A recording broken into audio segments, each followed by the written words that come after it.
good. I'm good. I'm good. All right, we'll start our players today with Ethan Davis. Raise your hand. We'll get you a mic. Rob, we'll start with you. Just Ethan, health-wise, how are you feeling, and how long from the spring, did it take you to where you were kind of full speed?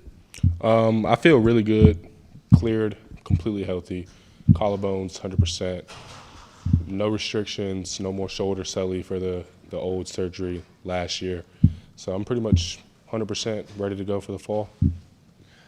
Ethan, I guess there's plenty of veterans and college experience in the room to help you and for you to lean on. What's it been like learning from McCollin and Jacob, and kind of what's been their message for you? Both of those guys are like extremely great leaders. I've definitely learned a lot from them, just learning how to leave young habits for young kids and learn how to grow into that role that I have to grow into in order to be ready to play this fall. Ethan, when you got here coming off the shoulder surgery last fall, then in the spring game you get hurt again. Were you initially worried that a little bit that it happened again, or did you think it would be sort of a few weeks and you'd be good to go? I kind of knew, I already knew that I was going to bounce back from it. I mean, this is not my first injury. I've done the rehab. I've gotten the surgery. I've already done it before, so I already knew that as long as I took the steps that I needed to take in order to get back 100%, then I would come back perfectly fine. How did that impact your time between spring and camp, where you had to maybe you couldn't work out as much as maybe you would wanted to with the shoulder? Yeah. It didn't really it affected a little bit, but it was so much time, it happened so early.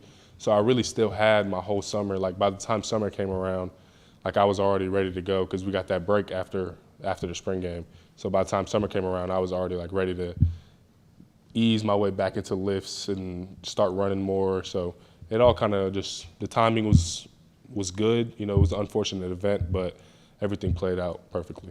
Adam and Casey and Paige. When you would watch Tennessee games the past season or so and see how they would utilize the tight end, Princeton and Jacob, sort of in different ways, how would you react to watching that, how they were using the tight end, thinking forward to when you would be here? I just saw the diversity of how they used the tight end. There were so many different positions, you know what I mean?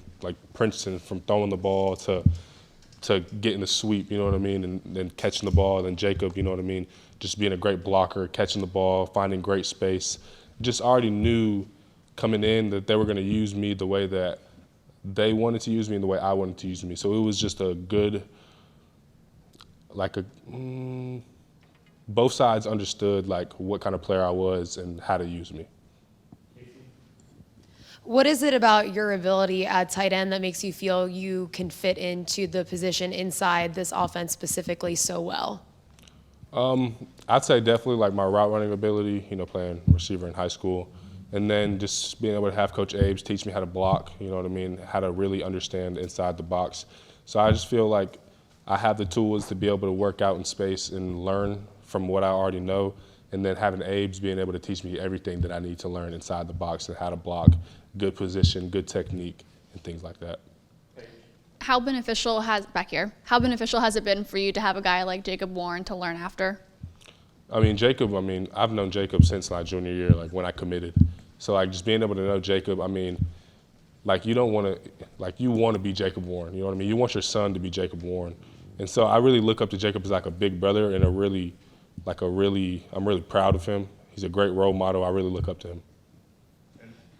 Ethan, one of the most talked about plays from the spring game was your catch on the sideline with Nico's rollout. Take us through that call and how that all developed and how you look back on that play.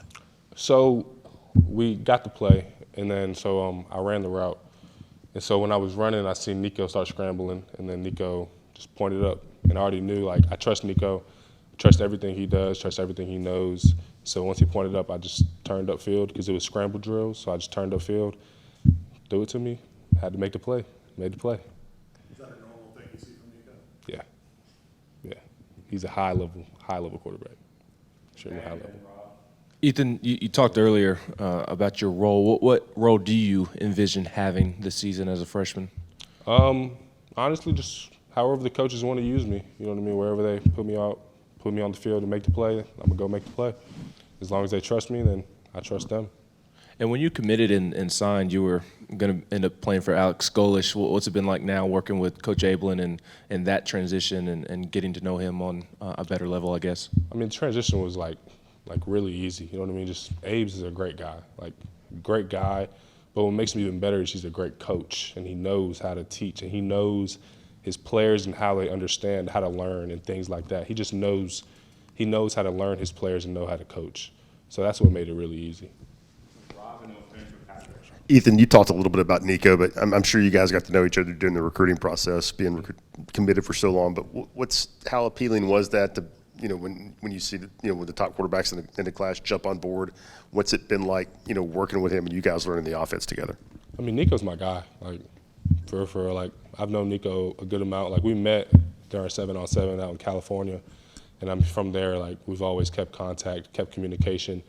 And then when he committed, obviously, I was definitely excited because we got the quarterback that we wanted. And I already knew that we were going to make plays together, and we were going to already have that connection and that team chemistry together to go out there and do what we know both of us can do. He's coming out of the summer. Where are you at weight-wise now? 235. So. Did you do much blocking in high school? Has that been maybe your biggest adjustment, even going back to the spring? And how do you feel like you've come along in that area? Well, in high school, like, we did do a lot of like screens, you know what I mean, like bubble screens, and I was outside blocking.